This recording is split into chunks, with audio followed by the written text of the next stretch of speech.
बाबा साहब अंबेडकर की किताब वेटिंग फॉर वीज़ा भाग दूजा। मैं सन 1918 में भारत वापस आया। मैनू बड़ौदा के महाराजा ने उच्च सिक्ख्या प्राप्त करने लिए अमरीका भेजा सी। मैं न्यूयॉर्क की कोलंबिया यूनीवर्सिटी में सन 1913 तो सन 1917 तक पढ़ाई की। सन 1917 में मैं लंडन आ गया, जिथे मैं लंडन यूनीवर्सिटी के स्कूल ऑफ इकनॉमिक्स के ग्रेजुएट विभाग में दाखिला लिया।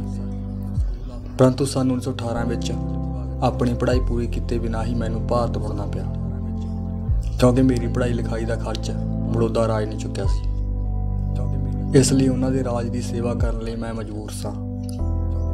इसलिए मैं भारत मुड़द्या सीधा बड़ौदा चला गया। बड़ौदा की नौकरी मैं क्यों छड्डी, ये दसना मेरे वर्तमान उद्देश्य के प्रति बिल्कुल गैर प्रसंगिक है। इसलिए मैं उन्होंने कारणों की चर्चा इत्थे करना चाहता हाँ। मेरा संबंध तो सिर्फ इत्थे बड़ौदा के मेरे समाजिक अनुभवों नाल है, अते मैं अपने आप को सिर्फ उसके वर्णन तक ही सीमित रखांगा। यूरोप ते अमरीका के मेरे 5 सालों के प्रवास ने मेरे मन चो ये भावना बिल्कुल कढ़ दी सी कि मैं अछूत हाँ, अते एक अछूत व्यक्ति भारत विच जिथे किते भी जाता है अपने लिए ते अपने दूसरों के लिए समस्या खड़ी कर दिंदा है। परंतु जदों मैं स्टेशन तो बाहर आया तो मेरा मन इस प्रश्न को लैके बहुत चिंतित सी कि कित्थे जावांगा मैं, कौन रखेगा मैनू। मैं अंदरों अशांत सा। मैं जानदा सा कि इत्थे हिंदू होटल है जिसनूं विशी कहा जाता है। ये मैनू ठहर देण वाले नहीं। उत्थे रहण दा एक ही राह सी कि किसी होर नाम नाल रहा जावे, पर उस लई मैं तैयार नहीं सा, क्योंकि मैनू चंगी तरह पता सी जेकर मेरी असलीयत का पता चल गया तो उसके भयानक सिट्टे निकलणगे। ये तय से कि मेरी असलीयत खोली जाएगी। बड़ौदा के मेरे दोस्त सन जो पढ़ाई लिए अमरीका गए हुए सन। जेकर मैं उन्होंने कोल जावां तां की वो मेरा स्वागत करनगे। मैं इस बाबत भरोसेमंद नहीं हो रहा सा। हो सकता है कि एक अछूत नूं अपने घर में दाखिल करवाउण ते उन्हां नूं शर्म महसूस होवे। मैं स्टेशन की छत हेठ खड़ा खड़ा सोचता रहा कि कित्थे जावां ते की करा। फिर मेरे मन च आया कि पुछा जाए कि कैंप में कोई थां होवे। उदों तक सारे मुसाफिर जा चुके सन, मैं इकल्ला रह गया सा। कुछ पहाड़े की गड्डी वाले सन जिन्हां नूं कोई सवारी नहीं मिली सी। वो मैनूं देख रहे सन अते मेरी उड़ीक कर रहे सन। मैं उन्हां विचों एक नूं सद्दिया ते पुछया कि की उसनूं कैंप विच किसी होटल बारे जानकारी है। उसने दस्सिया कि पारसी सराह है अते वो लोग पेइंग गेस्ट रखते हैं। ये सुन के मेरा मन खुशी नाल झूम उठिया कि ये एक सराह सी जिसनूं पारसी लोग चलाउंदे सन। पारसी लोग जरदुश्त धर्म नूं मनदे सन। इसका कोई डर नहीं सी कि वो मेरे नाल अछूतां वाला विहार करनगे, क्योंकि उन्हां दा धर्म छुआछात नहीं मनदा सी। यकीन होने के कारण खुशी भरे दिल अते डर रहत मन नाल मैं अपना समान एक पहाड़ी की गड्डी विच रखिया अते कोचवान नूं कैंप वाली पारसी सराह वाल चलण लई कहा। सराह एक 2 मंजिला भवन सी, जिसकी हेठली मंजिल विच एक बजुर्ग पारसी अपने परिवार नाल रहिंदा सी। वो सराह की रखवाली करन वाला कामा सी जो उत्थे ठहरन वाले सैलानियां नूं खाना दिंदा सी। मेरी गड्डी उत्थे पुजी अते पारसी कर्मचारी मैनूं उपर वाली मंजिल ते लै गया। मैं उपर चला गया अते गड्डी वाला मेरे समान ले आया। मैं उसनूं पैसे दे दिते अते वो चला गया। मैं खुश हो रहा था कि चलो आखिर मैं अपनी रिहाइश की समस्या का प्रबंध कर लिया है। मैं अपने कपड़े बदलने लगा, क्योंकि मैं आराम की मुद्रा में आना चाहता सी। इस दौरान पारसी कर्मचारी हत्थ विच रजिस्टर लैके उपर आ गया। उसने मैनू मेरी इस अधनंगी अवस्था भी देख लिया अते मेरे कोल सदरा अते कश्ती नहीं सन जिस नाल किसी व्यक्ति के पारसी होने की पुष्टि होंदी है। उसने तिखे लहजे विच मैनू पूछा, तू कौन है।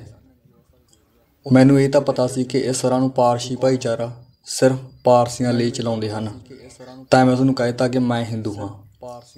वो मेरा जवाब सुन के हक्का बक्का रह गया अते मैनू कहण लगा कि तू इस सराह 'च नहीं रह सकदा। उसके उत्तर नाल मैं बेहद परेशान हो गया अते मेरे हत्थ पैर ठंडे पै गए। हुण फिर उही सवाल आ खड़िया कि हुण मैं कित्थे जावां। मैं अपने आप नूं संभालदिआं उसनूं कहा कि ਮੈਂ ਹਿੰਦੂ ਜ਼ਰੂਰ ਹਾਂ, ਪਰ ਜੇਕਰ ਉਸ ਨੂੰ ਕੋਈ ਸਮੱਸਿਆ ਨਾ ਹੋਵੇ ਤਾਂ ਮੈਨੂੰ ਇੱਥੇ ਰਹਿਣ 'ਚ ਕੋਈ ਉਜਰ ਨਹੀਂ। ਉਸਨੇ ਉੱਤਰ ਦਿੱਤਾ, ਕਿਵੇਂ ਰਹਿ ਸਕਦਾ ਹੈ ਤੂੰ? ਮੈਨੂੰ ਇਸ ਤਰ੍ਹਾਂ ਸਰਾਂ ਵਿੱਚ ਰਹਿਣ ਵਾਲੇ ਹਰ ਵਿਅਕਤੀ ਦਾ ਹਿਸਾਬ ਕਿਤਾਬ ਰੱਖਣਾ ਪੈਂਦਾ ਹੈ। ਮੈਂ ਉਸ ਦਾ ਫਿਕਰ ਸਮਝ ਰਿਹਾ ਸਾਂ। ਮੈਂ ਕਿਹਾ ਕਿ ਰਜਿਸਟਰ ਵਿੱਚ ਨਾਂ ਦਰਜ ਕਰਨ ਲਈ ਮੈਂ ਪਾਰਸੀ ਨਾਮ ਰੱਖ ਸਕਦਾ ਹਾਂ। ਜਦੋਂ ਮੈਨੂੰ ਕੋਈ ਦਿੱਕਤ ਨਹੀਂ ਤਾਂ ਤੁਸੀਂ ਕਿਉਂ ਸਮੱਸਿਆ ਖੜੀ ਕਰ ਰਹੇ ਹੋ? ਤੁਹਾਡਾ ਕੁਝ ਵੀ ਨਹੀਂ ਜਾਵੇਗਾ, ਸਗੋਂ ਮੇਰੇ ਇੱਥੇ ਰਹਿਣ ਨਾਲ ਤੁਹਾਡੀ ਕੁਝ ਆਮਦਨ ਹੋਵੇਗੀ। ਮੈਨੂੰ ਮੇਰੀ ਗੱਲ ਮੰਨਣ ਦਾ ਇੱਛਕ ਲੱਗਿਆ। ਸਾਫ਼ ਸੀ ਕਿ ਉਹਦੀ ਸਰਾਂ ਵਿੱਚ ਲੰਮੇ ਸਮੇਂ ਤੋਂ ਕੋਈ ਯਾਤਰੀ ਠਹਿਰ ਨਹੀਂ ਸੀ ਆਇਆ ਅਤੇ ਕੁਝ ਪੈਸੇ ਕਮਾਉਣ ਦੇ ਮੌਕੇ ਨੂੰ ਗਵਾਉਣਾ ਵੀ ਨਹੀਂ ਚਾਹੁੰਦਾ ਸੀ।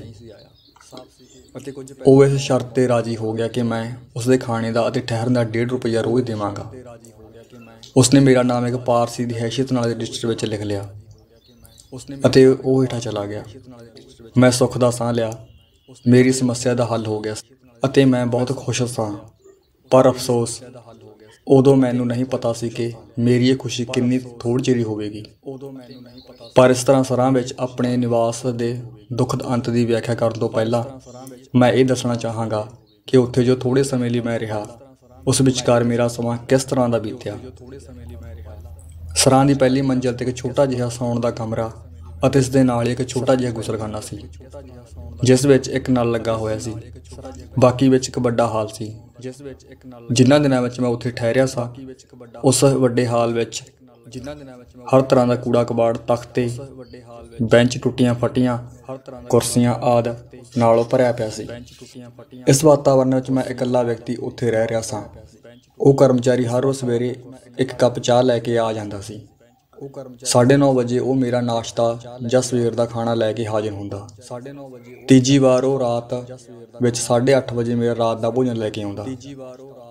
ਕਰਮਚਾਰੀ ਉਦੋਂ ਹੀ ਆਉਂਦਾ ਸੀ ਜਦੋਂ ਉਸ ਲਈ ਆਉਣਾ ਬਹੁਤ ਜ਼ਰੂਰੀ ਹੋ ਜਾਂਦਾ ਸੀ ਅਤੇ ਅਜਿਹੇ ਮੌਕਿਆਂ 'ਤੇ ਉਹ ਮੇਰੇ ਨਾਲ ਗੱਲ ਕਰਨ ਲਈ ਵੀ ਨਹੀਂ ਰੁਕਦਾ ਸੀ। ਔਖਾ ਸੌਖਾ ਦਿਨ ਕੱਟ ਰਿਹਾ ਸਾਂ। ਬੜੌਦਾ ਦੇ ਮਹਾਰਾਜਾ ਨੇ ਮੈਨੂੰ ਮਹਾਲੇਖਾਕਾਰ ਦੇ ਦਫ਼ਤਰ ਵਿੱਚ ਪ੍ਰੋਬੇਸ਼ਨਰ ਵਜੋਂ ਨਿਯੁਕਤ ਕੀਤਾ ਗਿਆ ਸੀ। ਮੈਂ ਸਵੇਰ 10 ਵਜੇ ਸਰਾਂ ਤੋਂ ਦਫ਼ਤਰ ਲਈ ਨਿਕਲ ਪੈਂਦਾ ਸਾਂ ਅਤੇ ਰਾਤ ਵਿੱਚ 8 ਵਜੇ ਦੇ ਕਰੀਬ ਸਰਾਂ ਵਾਪਸ ਮੁੜਦਾ ਸਾਂ। ਮੇਰੀ ਕੋਸ਼ਿਸ਼ ਰਹਿੰਦੀ ਸੀ ਕਿ ਮੇਰਾ ਵੱਧ ਤੋਂ ਵੱਧ ਸਮਾਂ ਦੋਸਤਾਂ ਦੀ ਸੰਗਤ ਵਿੱਚ ਸਰਾਂ ਤੋਂ ਬਾਹਰ ਹੀ ਕੱਟ ਜਾਵੇ। ਰਾਤ ਕੱਟਣ ਦੇ ਲਈ ਸਰਾਂ ਵਿੱਚ ਮੁੜਨ ਦਾ ਵਿਚਾਰ ਮੇਰੇ ਲਈ ਬੇਹੱਦ ਭਿਆਨਕ ਹੁੰਦਾ ਸੀ ਅਤੇ ਮੈਂ ਸਰਾਂ ਵਿੱਚ ਸਿਰਫ ਇਸ ਲਈ ਮੁੜ ਕੇ ਆਉਂਦਾ ਸੀ ਕਿ ਮੇਰੇ ਕੋਲ ਉਸ ਨਗਰ ਵਿੱਚ ਹੋਰ ਕੋਈ ਅਜਿਹੀ ਥਾਂ ਨਹੀਂ ਸੀ ਜਿੱਥੇ ਮੈਂ ਆਰਾਮ ਲਈ ਜਾ ਸਕਦਾ ਸਾਂ। ਸਰਾਂ ਦੀ ਪਹਿਲੀ ਮੰਜ਼ਿਲ 'ਤੇ ਬਣੇ ਇਸ ਵੱਡੇ ਹਾਲ ਵਿੱਚ ਕੋਈ ਨਹੀਂ ਸੀ ਜਿਸ ਨਾਲ ਮੈਂ ਗੱਲ ਕਰ ਪਾਉਂਦਾ। ਮੈਂ ਬਿਲਕੁਲ ਇਕੱਲਾ ਸਾਂ। ਪੂਰਾ ਹਾਲ ਘੋਰ ਹਨੇਰੇ ਵਿੱਚ ਗਰਕਿਆ ਰਹਿੰਦਾ ਸੀ। ਹਨੇਰਾ ਕਾਬੂ ਕਰਨ ਲਈ ਨਾ ਇੱਥੇ ਕੋਈ ਬਿਜਲੀ ਸੀ ਅਤੇ ਨਾ ਹੀ ਤੇਲ ਦੀਆਂ ਕੁੱਪੀਆਂ। ਪਾਰਸੀ ਨੌਕਰ ਮੇਰੇ ਲਈ ਇੱਕ ਛੋਟੀ ਜਿਹੀ ਲਾਲਟੈਨ ਲੈ ਆਉਂਦਾ ਸੀ, ਪਰ ਉਸ ਦੀ ਰੌਸ਼ਨੀ ਵੀ 1 ਇੰਚ ਤੋਂ ਅੱਗੇ ਨਹੀਂ ਪੁੱਜਦੀ ਸੀ। ਮੈਨੂੰ ਲੱਗਦਾ ਕਿ ਮੈਂ ਕਿਸੇ ਕਾਲ ਕੋਠੜੀ ਵਿੱਚ ਬੰਦ ਹਾਂ ਅਤੇ ਕਿਸੇ ਵਿਅਕਤੀ ਨਾਲ ਮਿਲ ਕੇ ਉਸ ਨਾਲ ਗੱਲਬਾਤ ਕਰਨ ਦੀ ਮੇਰੀ ਬਹੁਤ ਇੱਛਾ ਹੁੰਦੀ ਸੀ, ਪਰ ਉੱਥੇ ਕੋਈ ਹੁੰਦਾ ਹੀ ਨਹੀਂ ਸੀ। ਆਦਮੀ ਦਾ ਸਾਥ ਨਾ ਮਿਲਣ 'ਤੇ ਮੈਂ ਕਿਤਾਬਾਂ ਦੀ ਸੰਗਤ ਕਰ ਲੈਂਦਾ ਸਾਂ ਅਤੇ ਸਿਰਫ ਪੜ੍ਹਦਾ ਹੀ ਰਹਿੰਦਾ ਸਾਂ। ਪੜ੍ਹਾਈ ਵਿੱਚ ਡੁੱਬ ਕੇ ਮੈਂ ਆਪਣੇ ਆਪ ਨੂੰ ਇਕੱਲੇਪਨ ਭੁੱਲ ਜਾਂਦਾ ਸੀ। ਪਰ ਚਮਗਿੱਦੜਾਂ ਨੇ ਉਸ ਹਾਲ ਨੂੰ ਆਪਣਾ ਘਰ ਬਣਾ ਰੱਖਿਆ ਸੀ ਅਤੇ ਉਹਨਾਂ ਦੀ ਚਿਕ-ਚਿਕ ਵਿੱਚ ਫੜਫੜਾਹਟ ਨਾਲ ਅਕਸਰ ਮੇਰਾ ਮਨ ਉਚਾਟ ਹੋ ਜਾਂਦਾ ਸੀ ਅਤੇ ਇੱਕ ਚੁਣ-ਚੁਣੀ ਮੇਰੇ ਸਰੀਰ ਵਿੱਚ ਅੰਦਰ ਫੈਲ ਜਾਂਦੀ ਸੀ। ਉਦੋਂ ਮੈਨੂੰ ਯਾਦ ਆ ਜਾਂਦਾ ਜਿਸ ਨੂੰ ਮੈਂ ਭੁੱਲਣ ਦੀ ਕੋਸ਼ਿਸ਼ ਕਰ ਰਿਹਾ ਸਾਂ, ਭਾਵੇਂ ਕਿ ਮੈਂ ਇੱਕ ਅਣਜਾਣ ਥਾਂ 'ਤੇ ਅਜੀਬ ਹਾਲਤ ਵਿੱਚ ਸਾਂ। ਕਈ ਵਾਰ ਤਾਂ ਬਿਨਾਂ ਸ਼ੱਕ ਮੈਨੂੰ ਗੁੱਸਾ ਵੀ ਆਇਆ, ਪਰ ਮੈਂ ਆਪਣੇ ਦੁੱਖ ਅਤੇ ਗੁੱਸੇ ਨੂੰ ਇਸ ਭਾਵਨਾ ਨਾਲ ਦਬਾ ਦਿੰਦਾ ਸਾਂ ਕਿ ਭਲਾ ਹੀ ਇਹ ਕਾਲ ਕੋਠੜੀ ਹੋਵੇ। ਫਿਰ ਵੀ ਇਹ ਸੀ ਤਾਂ ਬਸੇਰਾ ਹੀ। ਕੋਈ ਰਹਿਣ ਬਸੇਰਾ ਨਾ ਹੋਣ ਨਾਲੋਂ ਇਸ ਤਰ੍ਹਾਂ ਦਾ ਹੀ ਬਸੇਰਾ ਹੋਣਾ ਕਿਤੇ ਚੰਗਾ ਸੀ। ਮੇਰੀ ਸਥਿਤੀ ਇੰਨੀ ਦਿਲ ਦਿਖਾਊ ਸੀ ਕਿ ਜਦੋਂ ਮੇਰਾ ਭਾਣਜਾ ਬੰਬਈ ਤੋਂ ਬਾਕੀ ਸਮਾਨ ਲੈ ਕੇ ਆਇਆ, ਜਿਸ ਨੂੰ ਮੈਂ ਉੱਥੇ ਹੀ ਛੱਡ ਆਇਆ ਸਾਂ, ਤਾਂ ਮੇਰੀ ਦਸ਼ਾ ਦੇਖ ਕੇ ਉਹ ਇੰਨੀ ਉੱਚੀ-ਉੱਚੀ ਰੋਣ ਲੱਗਾ ਕਿ ਉਸ ਨੂੰ ਤੁਰੰਤ ਮੈਨੂੰ ਵਾਪਸ ਭੇਜਣਾ ਪਿਆ। ਇਸ ਪ੍ਰਕਾਰ ਅਜਿਹੀ ਸਥਿਤੀ ਵਿੱਚ ਮੈਂ ਪਾਰਸੀ ਸਰਾਂ ਵਿੱਚ ਇੱਕ ਪਾਰਸੀ ਬਣ ਕੇ ਰਿਹਾ ਸਾਂ। ਮੈਂ ਜਾਣਦਾ ਸਾਂ ਕਿ ਬਹੁਤ ਦਿਨਾਂ ਤੱਕ ਇਹ ਨਾਟਕ ਨਹੀਂ ਕਰ ਸਕਦਾ, ਕਿਉਂਕਿ ਇੱਕ ਨਾ ਇੱਕ ਦਿਨ ਮੇਰੀ ਚੋਰੀ ਫੜੀ ਜਾਣੀ ਸੀ। ਇਸ ਲਈ ਮੈਂ ਰਹਿਣ ਲਈ ਸਰਕਾਰੀ ਬੰਗਲਾ ਲੈਣ ਦੇ ਯਤਨ ਵਿੱਚ ਸਾਂ, ਪਰ ਪ੍ਰਧਾਨ ਮੰਤਰੀ ਮੇਰੀ ਗੁਜ਼ਾਰਿਸ਼ 'ਤੇ ਤਤਪਰਤਾ ਨਾਲ ਵਿਚਾਰ ਨਹੀਂ ਸੀ ਕਰ ਰਿਹਾ। ਮੇਰਾ ਪ੍ਰਾਰਥਨਾ ਪੱਤਰ ਇੱਕ ਤੋਂ ਦੂਸਰੇ ਅਫਸਰ ਤੱਕ ਚੱਕਰ ਹੀ ਕੱਟਦਾ ਰਿਹਾ ਅਤੇ ਇਸ ਤੋਂ ਪਹਿਲਾਂ ਕਿ ਮੈਨੂੰ ਅੰਤਿਮ ਜਵਾਬ ਮਿਲਦਾ, ਮੇਰੇ ਲਈ ਕਿਆਮਤ ਦਾ ਦਿਨ ਆ ਗਿਆ ਸੀ। ਸਰਾਂ 'ਚ ਰਹਿੰਦਿਆਂ ਇਹ ਮੇਰਾ 11ਵਾਂ ਦਿਨ ਸੀ। ਮੈਂ ਸਵੇਰ ਦਾ ਖਾਣਾ ਖਾ ਕੇ ਕੱਪੜੇ ਬਦਲਣ ਤੋਂ ਬਾਅਦ ਦਫ਼ਤਰ ਜਾਣ ਲਈ ਆਪਣੇ ਕਮਰੇ 'ਚੋਂ ਨਿਕਲਣ ਹੀ ਵਾਲਾ ਸਾਂ। ਮੈਂ ਪਿਛਲੀ ਰਾਤ ਲਾਇਬ੍ਰੇਰੀ ਤੋਂ ਲਿਆਈਆਂ ਕੁਝ ਪੁਸਤਕਾਂ ਵਾਪਸ ਕਰਨ ਲਈ ਉੱਠ ਰਿਹਾ ਸੀ ਕਿ ਮੈਨੂੰ ਪੌੜੀਆਂ 'ਚ ਕਈ ਲੋਕਾਂ ਦੇ ਉੱਪਰ ਆਉਣ ਦੀ ਆਹਟ ਸੁਣਾਈ ਦਿੱਤੀ। ਮੈਂ ਸੋਚਿਆ ਸੈਲਾਨੀ ਹੋਣਗੇ, ਇੱਥੇ ਠਹਿਰਨ ਲਈ ਆਏ ਹੋਣਗੇ। ਇਸ ਲਈ ਮੈਂ ਬਾਹਰ ਝਾਕ ਕੇ ਦੇਖਣ ਲੱਗਾ ਕਿ ਇਹ ਕੌਣ ਲੋਕ ਸਨ। ਉਦੋਂ ਹੀ ਮੈਨੂੰ ਇੱਕ ਦਰਜਨ ਲੰਬੇ ਅਤੇ ਹੱਟੇ ਕੱਟੇ ਪਾਰਸੀ ਦਿਖਾਈ ਦਿੱਤੇ, ਜਿਨ੍ਹਾਂ ਦੇ ਹੱਥਾਂ ਵਿੱਚ ਲਾਠੀਆਂ ਸਨ। ਗੁੱਸੇ ਨਾਲ ਭਰੇ ਪੀਤੇ ਇਹ ਪਾਰਸੀ ਮੇਰੇ ਹੀ ਕਮਰੇ ਵੱਲ ਵਧ ਰਹੇ ਸਨ। ਤਾਂ ਮੇਰੀ ਸਮਝ ਵਿੱਚ ਆਇਆ ਕਿ ਇਹ ਸਾਥੀ ਸੈਲਾਨੀ ਨਹੀਂ ਸਨ। ਉਹਨਾਂ ਨੇ ਫੌਰਨ ਇਸ ਦਾ ਸਬੂਤ ਵੀ ਦਿੱਤਾ। ਉਹ ਮੇਰੇ ਕਮਰੇ ਦੇ ਸਾਹਮਣੇ ਕਤਾਰ ਬਣਾ ਕੇ ਖੜੇ ਹੋ ਗਏ ਅਤੇ ਮੈਨੂੰ ਸਵਾਲ ਤੇ ਸਵਾਲ ਦਾਗਣ ਲੱਗੇ। ਤੂੰ ਕੌਣ ਹੈ? ਇੱਥੇ ਕਿਉਂ ਆਇਆ ਹੈ? ਪਾਰਸੀ ਨਾਮ ਰੱਖਣ ਦੀ ਤੇਰੀ ਹਿੰਮਤ ਕਿਸ ਤਰ੍ਹਾਂ ਹੋਈ? ਮਕਾਰ, ਤੂੰ ਪਾਰਸੀ ਸਰਾਂ ਦੀ ਪਲੀਤ ਕਰ ਦਿੱਤਾ ਹੈ। ਮੈਂ ਚੁੱਪਚਾਪ ਖੜਾ ਰਿਹਾ। ਮੈਂ ਕੋਈ ਜਵਾਬ ਨਾ ਦੇ ਸਕਿਆ। ਮੈਂ ਹੋਰ ਨਾਟਕ ਨਹੀਂ ਕਰ ਸਕਦਾ ਸੀ। ਇਹ ਅਸਲ ਵਿੱਚ ਧੋਖਾਧੜੀ ਸੀ ਅਤੇ ਮੇਰੀ ਧੋਖਾਧੜੀ ਫੜੀ ਗਈ ਸੀ। ਅਤੇ ਇਹ ਨਿਸ਼ਚਿਤ ਗੱਲ ਸੀ ਕਿ ਜੋ ਖੇਡ ਮੈਂ ਖੇਡ ਰਿਹਾ ਸਾਂ, ਜੇਕਰ ਉਸ ਦੇ ਮੈਂ ਅੜਿਆ ਰਹਿੰਦਾ ਤਾਂ ਇਹ ਗੁੱਸੇ ਨਾਲ ਭਰੇ ਧਰਮ ਦੇ ਅੰਨੇ ਪਾਰਸੀ ਮੈਨੂੰ ਬੁਰੀ ਤਰ੍ਹਾਂ ਕੁੱਟਦੇ ਅਤੇ ਸੰਭਵ ਹੈ ਕਿ ਮੈਨੂੰ ਮੌਤ ਦੇ ਘਾਟ ਵੀ ਉਤਾਰ ਦਿੰਦੇ। ਪਰ ਮੇਰੀ ਨਿਮਰਤਾ ਤੇ ਚੁੱਪੀ ਨੇ ਇਸ ਕਿਆਮਤ ਨੂੰ ਟਾਲ ਦਿੱਤਾ। ਉਹਨਾਂ ਵਿੱਚੋਂ ਮੈਨੂੰ ਇੱਕ ਨੇ ਪੁੱਛਿਆ ਕਿ ਸਰਾਂ ਕਦੋਂ ਖਾਲੀ ਕਰਨ ਦਾ ਇਰਾਦਾ ਹੈ। ਉਸ ਸਮੇਂ ਆਪਣੇ ਬਸੇਰੇ ਨੂੰ ਮੈਂ ਆਪਣੀ ਜਾਨ ਤੋਂ ਵੀ ਵੱਧ ਕੀਮਤੀ ਸਮਝਦਾ ਸਾਂ। ਇਸ ਸਵਾਲ 'ਚ ਜੋ ਧਮਕੀ ਛੁਪੀ ਹੋਈ ਸੀ ਉਹ ਬਹੁਤ ਗੰਭੀਰ ਸੀ। ਇਸ ਲਈ ਮੈਂ ਆਪਣੀ ਚੁੱਪੀ ਤੋੜੀ ਅਤੇ ਉਹਨਾਂ ਨੂੰ ਬੇਨਤੀ ਕੀਤੀ ਕਿ ਮੈਨੂੰ ਘੱਟੋ ਘੱਟ ਹਫ਼ਤਾ ਸਰਾਂ 'ਚ ਹੋਰ ਰਹਿਣ ਦਿਓ। ਮੈਂ ਸੋਚ ਰਿਹਾ ਸਾਂ ਕਿ ਬੰਗਲੇ ਲਈ ਪ੍ਰਧਾਨ ਮੰਤਰੀ ਦਿੱਤੇ ਹੋਏ ਪ੍ਰਾਰਥਨਾ ਪੱਤਰ ਤੇ ਇਸ ਦੇ ਦੌਰਾਨ ਮੇਰੇ ਪੱਖ 'ਚ ਫੈਸਲਾ ਹੋ ਜਾਵੇਗਾ। ਪਰ ਉਹ ਪਾਰਸੀ ਲੋਕ ਕੁਝ ਵੀ ਸੁਣਨ ਲਈ ਤਿਆਰ ਨਹੀਂ ਸਨ। ਉਹਨਾਂ ਨੇ ਮੈਨੂੰ ਆਖਰੀ ਚੇਤਾਵਨੀ ਦਿੱਤੀ ਕਿ ਮੈਂ ਉਸ ਰਾਤ ਉਹਨਾਂ ਨੂੰ ਸਰਾਂ ਵਿੱਚ ਦਿਸਾਂ ਨਾ। ਮੈਂ ਆਪਣਾ ਸਮਾਨ ਲੈ ਕੇ ਚਲਾ ਜਾਵਾਂ। ਅਜਿਹਾ ਨਾ ਕਰਨ ਦੇ ਗੰਭੀਰ ਸਿੱਟੇ ਭੁਗਤਣ ਦੀ ਧਮਕੀ ਦੇ ਕੇ ਉਹ ਚਲੇ ਗਏ। ਮੈਂ ਪਰੇਸ਼ਾਨ ਹੋ ਗਿਆ। ਮੇਰਾ ਦਿਲ ਡੁੱਬਣ ਲੱਗਾ। ਮੈਂ ਸਾਰਿਆਂ ਨੂੰ ਬੁਰਾ ਭਲਾ ਕਹਿਣ ਲੱਗਾ ਅਤੇ ਫੁੱਟ ਕੇ ਰੋ ਪਿਆ।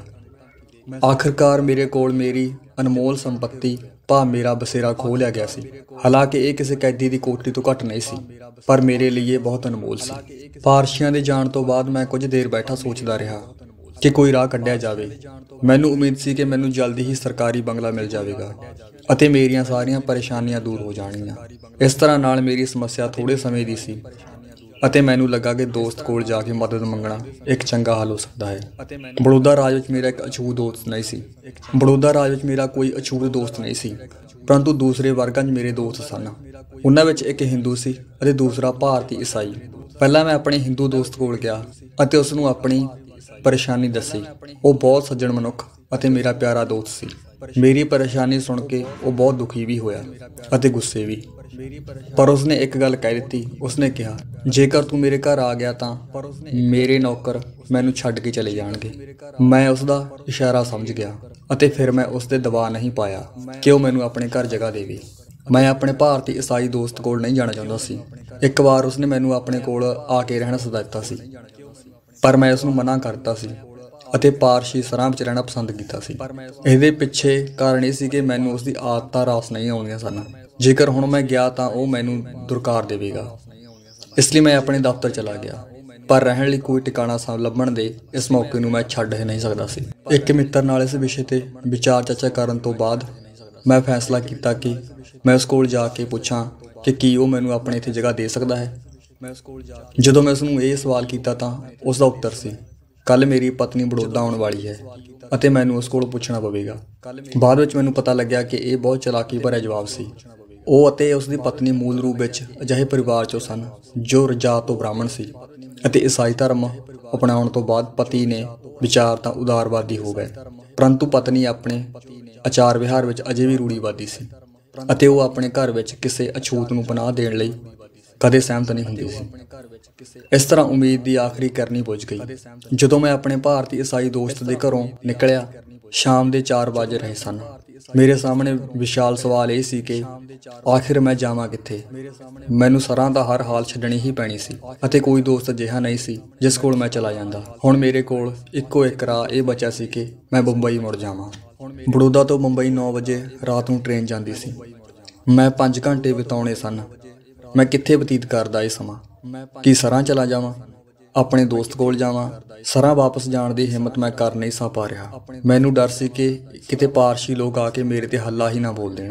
ਆਪਣੇ ਮਿੱਤਰ ਦੇ ਕੋਲ ਜਾਣਾ ਮੈਨੂੰ ਚੰਗਾ ਨਹੀਂ ਲੱਗ ਰਿਹਾ ਸੀ, ਜਦ ਕਿ ਮੇਰੀ ਸਥਿਤੀ ਤਰਸਯੋਗ ਸੀ। ਫਿਰ ਵੀ ਮੈਂ ਨਹੀਂ ਚਾਹੁੰਦਾ ਸੀ ਕਿ ਕੋਈ ਮੇਰੇ ਤੇ ਤਰਸ ਖਾਵੇ। ਮੈਂ ਫੈਸਲਾ ਕੀਤਾ ਕਿ ਇਹ 5 ਘੰਟੇ ਮੈਂ ਸ਼ਹਿਰ ਅਤੇ ਕੈਂਪ ਦੀ ਸੀਮਾ ਦੇ ਬਣੇ ਜਨਤਕ ਬਾਗ ਵਿੱਚ ਮੈਂ ਉੱਥੇ ਜਾ ਕੇ ਬੈਠ ਗਿਆ। ਉਸ ਵਕਤ ਕੁਝ ਤਾਂ ਮੈਂ ਹੋਂਦਹੀਣ ਹੋ ਗਿਆ, ਕੁਝ ਮੈਂ ਆਪਣੇ ਨਾਲ ਘਟਿਤ ਇਸ ਘਟਨਾ ਕਾਰਨ ਬੇਹੱਦ ਦੁਖੀ ਸਾਂ ਅਤੇ ਕੁਝ ਮੈਨੂੰ ਆਪਣੇ ਮਾਤਾ-ਪਿਤਾ ਦੀ ਯਾਦ ਆ ਰਹੀ ਸੀ, ਜਿਵੇਂ ਕਿ ਇਕੱਲੇਪਣ ਦੀ ਸਥਿਤੀ 'ਚ ਹਰੇਕ ਬੱਚੇ ਨੂੰ ਆਉਂਦੀ ਹੈ। 8 ਵਜੇ ਮੈਂ ਬਾਗ 'ਚੋਂ ਬਾਹਰ ਆਇਆ ਅਤੇ ਗੱਡੀ ਲੈ ਕੇ ਸਿੱਧਾ ਸਰਾਂ ਪੁੱਜਿਆ। ਮੈਂ ਉੱਪਰਲੀ ਮੰਜ਼ਿਲ ਤੋਂ ਆਪਣਾ ਸਮਾਨ ਉਤਾਰਿਆ। ਪਾਰਸੀ ਨੌਕਰ ਬਾਹਰ ਆ ਗਿਆ, ਪਰ ਸਾਡੇ ਦੋਹਾਂ ਵਿੱਚ ਕੋਈ ਵੀ ਇੱਕ ਦੂਜੇ ਨਾਲ ਕੋਈ ਗੱਲ ਨਹੀਂ ਕਰ ਸਕਿਆ। ਉਹ ਸੋਚ ਰਿਹਾ ਸੀ ਕਿ ਇਸ ਪਰੇਸ਼ਾਨੀ ਲਈ ਕੁਝ ਹੱਦ ਤੱਕ ਉਹ ਜ਼ਿੰਮੇਵਾਰ ਹੈ। ਮੈਂ ਉਸਦੇ ਬਣਦੇ ਪੈਸੇ ਉਸ ਨੂੰ ਦੇ ਦਿੱਤੇ। ਉਸਨੇ ਚੁੱਪਚਾਪ ਪੈਸੇ ਲੈ ਲਏ ਅਤੇ ਮੈਂ ਚੁੱਪਚਾਪ ਉਸ ਤੋਂ ਵਿਦਾਇਗੀ ਲਈ। ਮੈਂ ਇੱਕ ਉਮੀਦ ਨਾਲ ਬੜੌਦਾ ਗਿਆ ਸੀ। ਉਹ ਯੁੱਧ ਦਾ ਸਮਾਂ ਸੀ। ਭਾਰਤੀ ਸਿੱਖਿਆ ਸੇਵਾ ਵਿੱਚ ਕਈ ਪਦ ਖਾਲੀ ਸਨ। ਮੈਂ ਲੰਡਨ 'ਚ ਅਨੇਕ ਪ੍ਰਭਾਵਸ਼ਾਲੀ ਰਸੂਖਦਾਰ ਲੋਕਾਂ ਨੂੰ ਜਾਣਦਾ ਸਾਂ, ਪਰ ਮੈਂ ਉਹਨਾਂ ਨਾਲ ਕੋਈ ਸੰਪਰਕ ਕਰਨ ਦੀ ਕੋਸ਼ਿਸ਼ ਨਾ ਕੀਤੀ। ਮੇਰਾ ਮੰਨਣਾ ਸੀ ਕਿ ਇਹ ਮੇਰਾ ਪਹਿਲਾ ਫਰਜ਼ ਸੀ ਕਿ ਪਹਿਲਾਂ ਮੈਂ ਆਪਣੀ ਸੇਵਾਵਾਂ ਬੜੌਦਾ ਦੇ ਮਹਾਰਾਜਾ ਨੂੰ ਦੇਵਾਂ, ਜਿਨ੍ਹਾਂ ਨੇ ਮੇਰੀ ਪੜ੍ਹਾਈ ਲਿਖਾਈ ਲਈ ਪੈਸਾ ਲਗਾਇਆ ਸੀ। ਅਤੇ ਇੱਥੇ ਮੈਨੂੰ ਸਿਰਫ 11 ਦਿਨ ਰਹਿ ਕੇ ਬੜੌਦਾ ਤੋਂ ਬੰਬਈ ਵਾਪਸ ਜਾਣਾ ਪੈ ਰਿਹਾ ਸੀ। 1 ਦਰਜਨ ਪਾਰਸੀਆਂ ਦਾ ਲਾਠੀਆਂ ਲੈ ਕੇ ਖਤਰਨਾਕ ਇਰਾਦੇ ਨਾਲ ਮੇਰੇ ਸਾਹਮਣੇ ਇੱਕ ਲਾਈਨ ਬਣਾ ਕੇ ਖੜੇ ਹੋਣਾ ਅਤੇ ਮੇਰਾ ਉਹਨਾਂ ਸਾਹਮਣੇ ਭੈਭੀਤ ਹੋ ਕੇ ਰਹਿਣ ਦੀ ਬੇਨਤੀ ਕਰਨਾ, ਇਹ ਇੱਕ ਅਜਿਹਾ ਦ੍ਰਿਸ਼ ਹੈ ਜਿਸ ਨੂੰ 18 ਸਾਲ ਦਾ ਇਹ ਲੰਮਾ ਸਮਾਂ ਵੀ ਧੁੰਦਲਾ ਨਹੀਂ ਕਰ ਸਕਿਆ। ਮੈਂ ਅੱਜ ਵੀ ਸਾਫ਼-ਸਾਫ਼ ਯਾਦ ਕਰ ਸਕਦਾ ਹਾਂ ਅਤੇ ਜਦੋਂ ਵੀ ਯਾਦ ਕਰਦਾ ਹਾਂ ਮੇਰੀਆਂ ਅੱਖਾਂ ਵਿੱਚ ਅੱਥਰੂ ਜ਼ਰੂਰ ਹੀ ਆ ਜਾਂਦੇ ਹਨ। ਉਦੋਂ ਮੈਨੂੰ ਪਹਿਲੀ ਵਾਰ ਇਲਮ ਹੋਇਆ ਸੀ ਕਿ ਜੋ ਵਿਅਕਤੀ ਇੱਕ ਹਿੰਦੂ ਲਈ ਅਛੂਤ ਹੈ, ਉਹ ਪਾਰਸੀ ਲਈ ਵੀ ਓਨਾ ਹੀ ਅਛੂਤ ਹੈ।